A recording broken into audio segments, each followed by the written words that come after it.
go right to questions. We're going to open up with Mitch Stacy from the Associated Press. Good morning, Ryan. Good morning. After the last 3 seasons that have ended in disappointing fashion, despite the pretty good record, what have you learned about these teams and about yourself as a coach? You learn a lot. You learn a lot every year, and I think the thing for us that we've talked to our team about, and we'll continue to, is that every year you have to rebuild, and what we're calling them bricks. There's bricks in the foundation, and you won't know how strong that foundation is until the storms come and the big games come down the road. And it's going to be a long season this year, so we're trying to maximize every single day, every meeting, every walkthrough, every practice, because I feel like the right people in the right seats, and that's probably the number one thing overall. If you ask me, like, what have you learned the most? It's making sure you have the right people in the right seats. That started with the players. Then certainly the players coming back. And then it came to adding a few guys in the transfer portal, the recruiting, the coaches, the staff, and then putting all that together to some hard work this off season, which I think the foundation up until this point has been excellent from when it started at the end of the season till now. But preseason is going to be a critical part of this, and it's got to be physical. The guys got to have an edge to them. But this is what everything else is built on.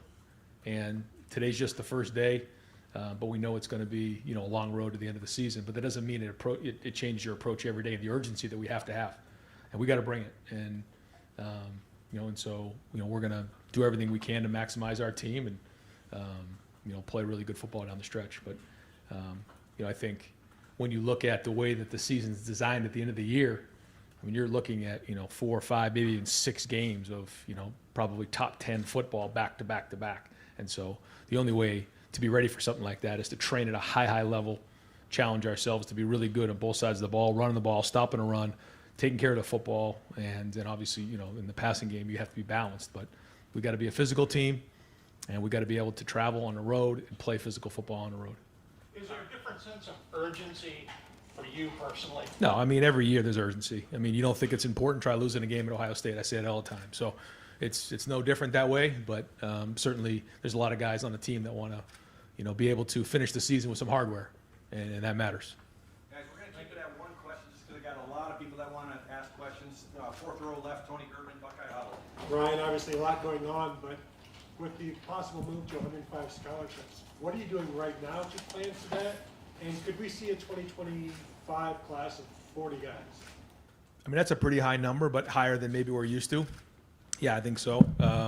We are planning accordingly. I don't think any decisions have been made exactly how that is all going to shake out, but I think that I do believe we need 120 guys going into camp, and how that shakes out during the season, I think it needs to be decided. But that 120 number has been around for a long time, and even just being out there at practice today, you saw us go to 2 fields. So every team period of, I guess, 12 to 15 minutes, we were getting 48 plays in, and that matters. Getting young guys reps, and the first 4 days, that's the way we're going to do it. The only way to do that is if you have 120 guys. So I think that's important. But in terms of planning, you're seeing us, add some guys in that maybe in the past, we wouldn't have signed this early. And I think that there's different, almost tiers now. You have certain guys, that are recruited at a certain level, and some other guys. And, the best way I can kind of look at it is you kind of have the guys who, in 3 years are probably ready to go look at the NFL and make a decision. 3 guys or 3-year guys, some guys that can make early impacts. Other guys that are a little bit more developmental. It may take a couple of years into the program. Some of those, by the way, have been our best players at Ohio State. So everyone's a little bit different in their journey for whatever reason. We want to bring in a mix of those guys into the program, but our number will be higher, and there will be a little bit more attrition than certainly in the past. So you have to be able to make up for that. Right next door, Pat Murphy, 24/7 Sports. Ryan, you're talking about the end of the season. It's almost NFL-like with playoffs and whatnot. How much does it help that you have experience, Chip has experience, other guys have experience, Brian's played in the NFL, Right. just to have that knowledge of what it's like to play in those playoffs and late season games to help in this first year? Time will tell, but like you said, Tim Walton has been, in the NFL for a long time, and you mentioned some of the other guys that have been there before. Certainly Chip's been a head coach in the NFL, and I feel like there'll be a lot of input across the board as we get towards, the end of the season and what that means schematically. We've already talked about what that means, a little bit in terms of our training and during the season. But, I do think, that experience should help because it will be different in how we approach it. But ultimately, football is still football. And I've been saying that too. Like, there has been a lot of changes. And you think about the way that the season's played out. You look at the way that our teams are designed nowadays. You look at even during the game, you have coach the player communication. We have tablets on the sideline. So there's a lot of things that are going on. But the truth is, football's still football. Like, that hasn't changed. And we can't lose focus on that. And that's what being in the preseason is all about. Like, all that other stuff goes to the side, put the football down, and let's see who can play with fundamentals and toughness. And so that's why we don't want to overdo it that way. There's still, so much, of the game that's the same that it's been for 50 years. And that's what we're focused on right now. As we get into the season, we'll make sure we make the adjustments that we think are appropriate. Dave Biddle, 24/7 Sports. Ryan, what are your thoughts on Tegra and what he needs to do? He looks like an NFL offensive lineman out there. What does he need to prove to you guys to, seize a starting spot? Well, I think the first thing is you show that you know what you're doing, and that's the first level of learning is, do you know what you're doing? And I know that sounds simple, but like you have to know your assignments cold, and there's a lot of preparation that goes with that. I think he's done that. Then the second thing is, how to do it, and the technique, the calls, there's so much that comes with how to do your job. And then can you do it consistently over time? Tegra has shown that he can do it. He's shown that he knows what he's doing. The big question is now, after going through this preseason, he's changed his body. He's had a good season, good off season. Mick's been, the reports have come back good from, Mick does a great job of putting them in tough situations, creating conflict amongst the team, putting them in situations where when they get tired, they have to stay focused. Because we know we're going to wear teams down this year, win games in the fourth quarter, and if that's our goal, then we have to be able to do that, especially up front with the offensive line. If he can consistently show this preseason that he can do that, he's going to find himself in games. Front row, Dennis Dodd, CBS Sports. Ryan, when and how did you get used to the transactional nature of what the game and your job have become? Money, NIL, agents, everything. I do think a couple years in the NFL did help me with that, but it's not the NFL. It's different.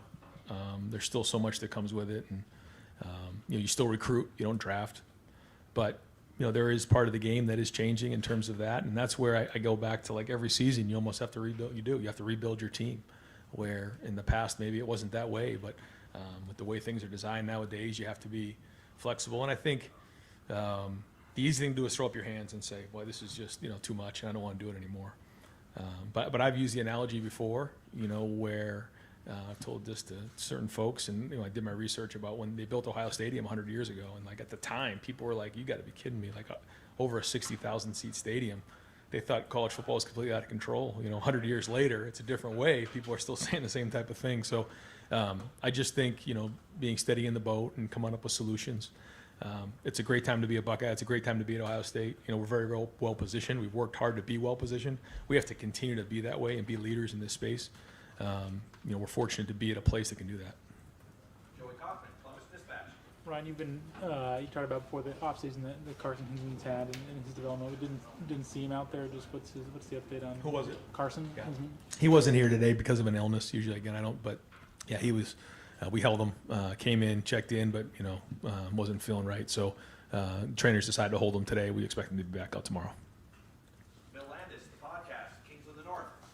Ryan, talked so much about Jeremiah this offseason. Mecca's got a body of work, and then day one there's Carnell Tate, who I think is kind of flown under the radar a little bit, making a bunch of plays. What kind of growth have you seen from Carnell, and how is he going to help this offense this year as he steps up into a larger role? Yeah, I think, again, the limit for Carnell is through the roof. I don't think there is a limit to what he can be. He is not someone that you typically hear, but you feel out there. And he takes a lot of pride in his route running. He's certainly gifted, but he's very. I think that's the first thing that I recognized when he got here. Like, a lot of precision in his route running. Takes pride in when he gets out there knowing exactly what he's doing. He comes in well prepared. He's tough. The guys in that team really like who he is. And he showed last year he can do it. And so, he's going to have to be a major contributor for our offense this year if we're going to, do what we want to do.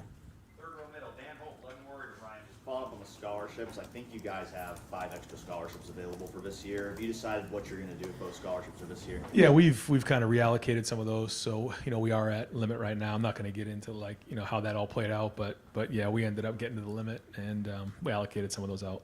Yep. Third row right, Dylan Davis, Delaware Gazette. Given so much newness in your offense, do you feel more pressed this year to come to a conclusion with that quarterback spot than maybe you did last year, or is it just a matter of it'll be decided when it's decided, regardless of? I mean, it has to happen. You can't force it, but yeah, ideally, we'd like to, have someone as a starter and then go into the season and get going with that. So, how that shakes out, I'm hoping that, it happens in the first week to 10 days, but, it's the same thing that happened last year. Like I'd like for it to happen. It didn't. Even after the first couple of games, I didn't feel like it happened. And then it obviously got to the point, after we won the big game that was appropriate. But we'll see how it shakes out. And I think all the guys are doing a good job. I think we're going to need them all, like I said. But you'd like to have that done in the first couple of weeks.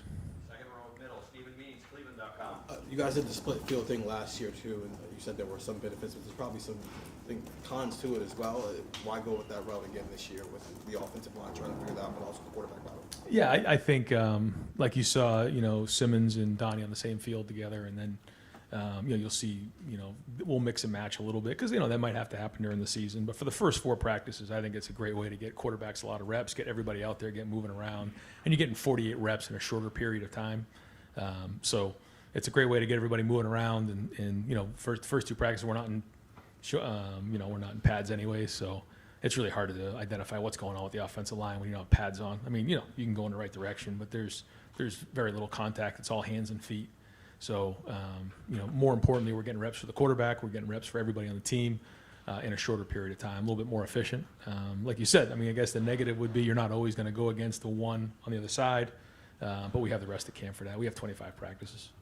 Fourth row right, Spencer Holbrook, Letterman Row. Ryan, when you look out at your running back room, does the depth, or I guess lack thereof, kind of really show itself there? And are you guys concerned already on day one that that's something you're going to have to manage? I was going back and thinking about, when we've had really like 5 running backs in that room.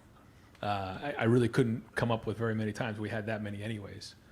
We have come up with some contingency plans in place, if something were to happen. But I think, the bottom line is like James and Sam got to do a great job. Like we got to be able to put those guys in the game.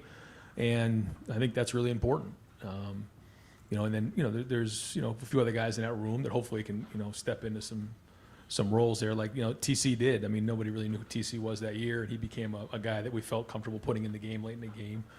But, so we'll see. And we got 6 guys in that room and we'll go from there. But if we can be 4 deep there and stay healthy, then I think we'll be great.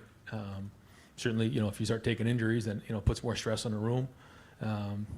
We expected to have 5, and it was a really freak situation with TC. Just kind of was going over a bag and ended up tearing his ACL, which was, unfortunate. So, and it happened so close to camp, there wasn't much we could do to replace him.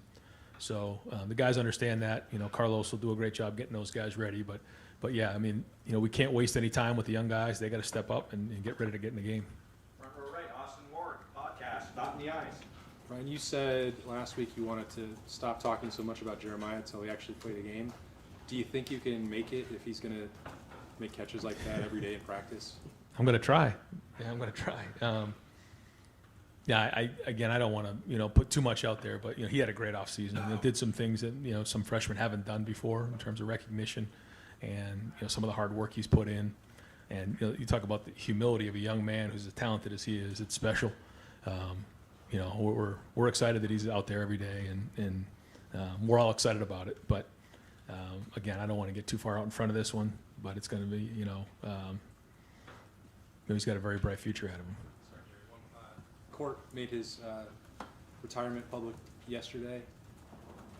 It's probably been in the works for a while, but what were those conversations like? What has he meant to the program, and will there still be some role for him moving forward? Yeah, Court, when he first got here, you recognized very easily and very fast how disciplined he was. He was one of the first guys in the building, earned a leadership role on the team, but just, was just kind of decimated with injuries and was strong in his faith. And it was very hard for him to step away. But But he, even though he didn't get a chance to play on the field as much, he did have a great leadership role, similar to Cam Babb and what he did here. So a lot of the guys are going to miss him.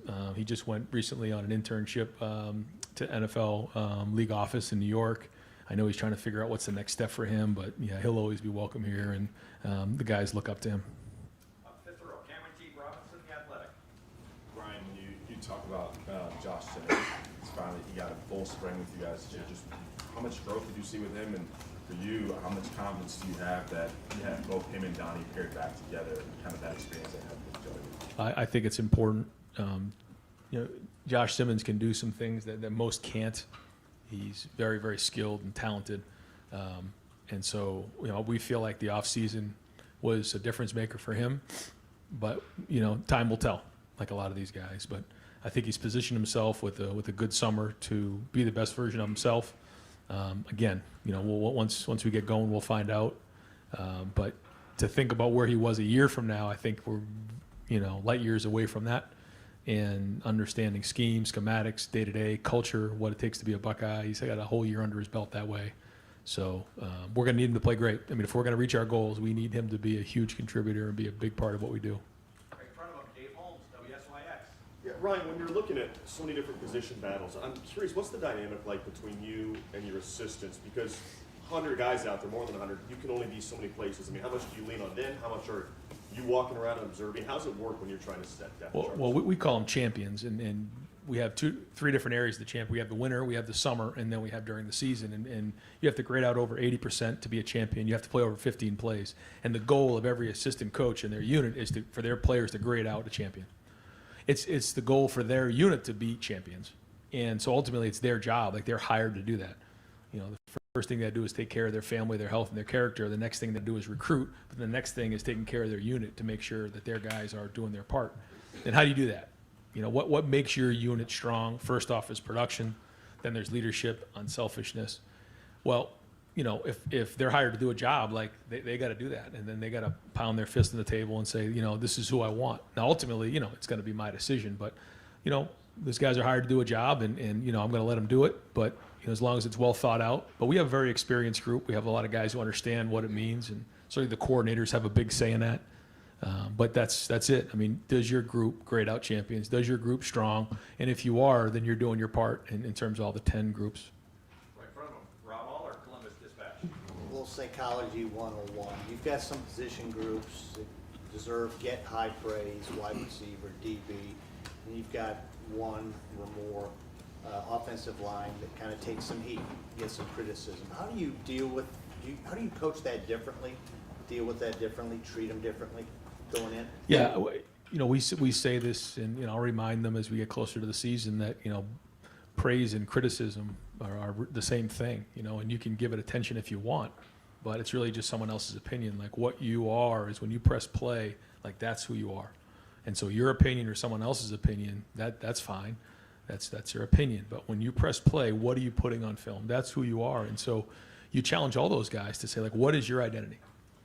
I know what I want our team identity to be, and I told the team to be the hardest playing team in the country. Like, that should be our identity, the hardest playing team. So when someone watches the Buckeyes this year, they should see that. And, but what do you want yourself to be? What do you want your unit to be? What do you want the offense and defense to be? Like, those are all challenges that we've had this summer to our staff and to our players. And, it doesn't matter what's happened in the past. It doesn't matter what someone else's opinion is. Like, what do you want it to be? And is it in the end? Like, that's the challenge. So, we know where we need to get better. We know guys that have done it before and put it on the field.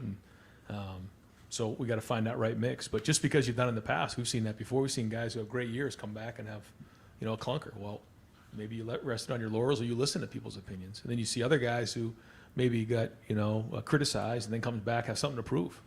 That's good. Use it as a motivator. But, I can only go on what I've seen this summer, and I've seen a great summer. But we know we got a long road ahead of us. Third row left, Andy Andrews, 11 Warriors. I don't think anyone's asked you about quarterbacks yet. Just what was your evaluation of how they performed today? Obviously very early in fall camp, but just how are things progressing there? I thought our guys looked, more fit. I think they look stronger. I think they moved better from the spring. They just look like they've had, 3-4 months of work on their bodies.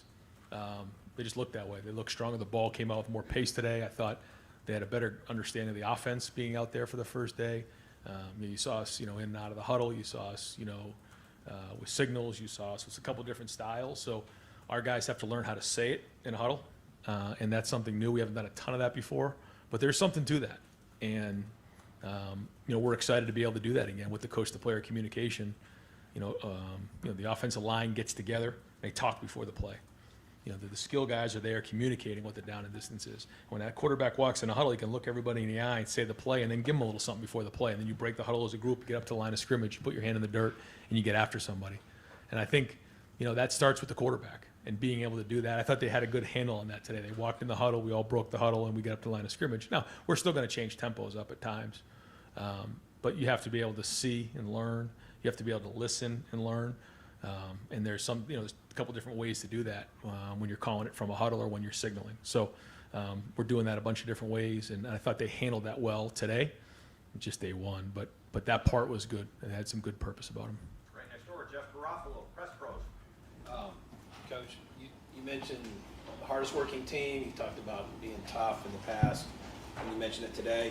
What are your list of characteristics of a guy, or the boxes a guy has to check to say he's tough, he's going to be the hardest working guy?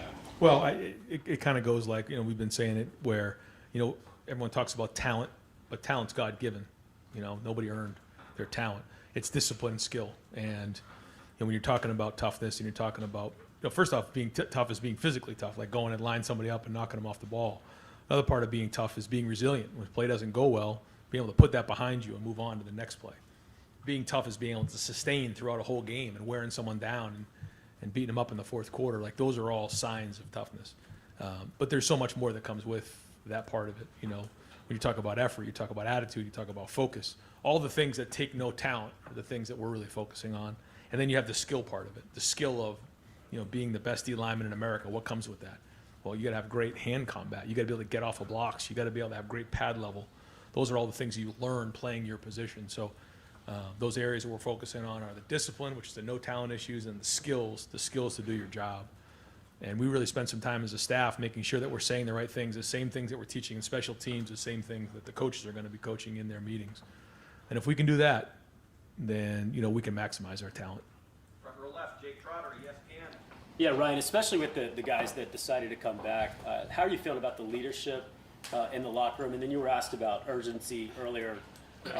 Off that, what sense of urgency are you getting from them going into this season? Yeah, a lot of urgency, a lot of leadership. But you know what? I'm sure most coaches in America would tell you that right now. It's day one. We'll find out when the real bullets start flying. But I can, again, going off what I've seen. And I've seen guys holding guys accountable all summer. If someone wasn't behind a line or they didn't go +2, calling them out, bringing it back. There's a reason why guys came back this year. And you heard a couple guys on our team talk about the expectations. We're not going to talk about that anymore. But there's a reason they came back. And it wasn't not to reach our goals. That's just the truth. So, I think it's there, but we'll find out. We'll find out what this foundation looks like as we get into the season and get the, some of those storms that are coming our way. They're coming, and we got to be ready to go. So, the beginning of the season, everybody's excited. Everybody thinks they have a great summer. Everybody thinks they have great leadership. But the truth is, you won't know until you get down the road. That being said, I feel like we're building that foundation strong right now, but we're going to push, and we know that we can't waste any moment. Ryan, we saw a lot of Jermaine Matthews last year, but on the outside corner, saw him a lot today in the nickel. What do you guys like about him, that inside spot? Well, he has quickness, he has twitch, and he's competitive. And that's a guy who, again, has a lot of talent. He's got to continue to build discipline in his life. It's very important, and he can be a contributor. You've seen the talent there, and he's got to have a good preseason for us. But the talent is definitely there. Deep right field, Jeremy Birmingham, the podcast, Dot in the Eyes. Ryan, 2 years ago, you guys opened the season with Notre Dame. You skipped having a late July recruiting event. Last year, you did not have a marquee game at the start of the year, so you had one. What went into not having that sort of event this year, and how much discussion is there about that moving forward as being a consistent thing? Yeah, we talked about it a little bit, but we went 4 weekends in June, and our staff, and they didn't have a day off in the month of June, and I just felt like it was the right thing to do. I feel like where we are in recruiting right now is strong, but the wives who are there every weekend and during the week, we had in week visits I mean, we really busted our tail in June, and I think right now it's showing, where we're at right now. But I just felt like, we took 4 weekends away from everybody in June, and I felt like it was a good opportunity to get away a little bit and get a 3-day weekend. We did that, came back refreshed, and we'll reassess it every year. Front row, Bill Rabinowitz, Columbus Dispatch. You mentioned that all the quarterbacks looked more fit. Will Howard in particular, did you ask him to change his body or anything, or really to ask him to do anything? Is he, I mean, unlike Devin and even Lincoln, didn't go through last year. So were there certain messages that you sent to him? Oh yeah, that started right when he first got here. We got Kayla Olson involved and Mick and everybody we could. We had the opportunity to use DEXA scans here to get an idea of their body fat and their their makeup and their lean mass, and he got challenged. And it's one thing to put on weight, take off weight, but when you're talking about body fat and lean mass and those type of things, you'll just see him. He looks different. He's moving different. He worked hard on that, changed his diet, changed his workout plan, and dedicated himself to the off season. And I think you're seeing that right now. Now he's got to sustain that throughout the season. But I forget exactly what he weighed in at today, but he's moving well for his size. Like the numbers in terms of how much he lost or body weight? I don't. I'll get it for you the next time. I'll have it because I know Kayla has all those types of things. But he certainly lost some weight, but then put on some good weight, and it's showing. Front row right, Tim May, the Tim May podcast. Yeah, there you go. Some of the stuff. Tigger Chabola, getting back to him, there's a guy that could have left and found out, as I say, water down the hill finds the easiest path. He could have gone that route.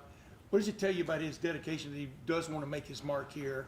And I know that you still got to go out on the field and produce, right? Yep. But what does it just tell you about what's driving him? Yeah, I mean, he wants to be here. He wants to be a contributor to Ohio State, and that does matter. Like you said, I mean, there's other places he could have gone and tried different avenues, but he stuck with it, and it's going to pay off for him. It will if he just continues to get better and continue to show discipline and consistency. But we were excited about what he did this offseason. He pushed through that.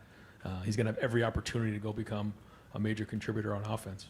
And one other quick about Will Howard. Do you see him being even more accurate than maybe he showed up here from the aspect of throwing the football and stuff? What have you just when you watched him today? What just kind of in that regard jumped out at you? Yeah, I did notice that today. I thought there was more zip on the ball, and I thought there was more accuracy today for day one. That I did notice that again. Day one, what are you going to do with day one? But I thought the ball came out with more pace. I thought he had more discernment, and I thought there was some accurate throws out there. And we'll wrap things up. Second row right, Doug Lane-Reese, Kings of the North. Ryan, when you were talking about Tegra earlier, you said we know we're going to wear teams down and win games in the fourth quarter. What is required to be able to do that, and how have you thought about your ability to do that in the last several seasons? Well, the first thing is you have to practice that way, and that means in preseason, like we got to wear on each other. We got to force it. We got to make sure that we're pounding the ball in practice and sustaining throughout the entire practice and just holding guys accountable. And we're going to script the right opportunities to do that in practice. And we've done that early in the season in some of the games we played. You think about the Notre Dame game a couple years ago. I thought we did exactly that. We won the game in the fourth quarter in those two games the last 2 years. So I think coming out of preseason camp, we were prepared to do that. Did we do that throughout the entire season at the end of the season the last couple years? No. And so we got to do that this year. We got to make sure that we're sustaining that throughout the season and then playing our best football and wearing teams down in the fourth quarter and at the end of the year. Coach, thank you very much. Thanks, guys. Thanks, Jerry. Greg Wilson, you owe me something? Okay. Hey, folks, we can be in here.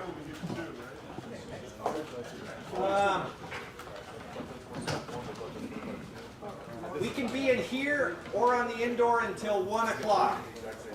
Then we need to head out.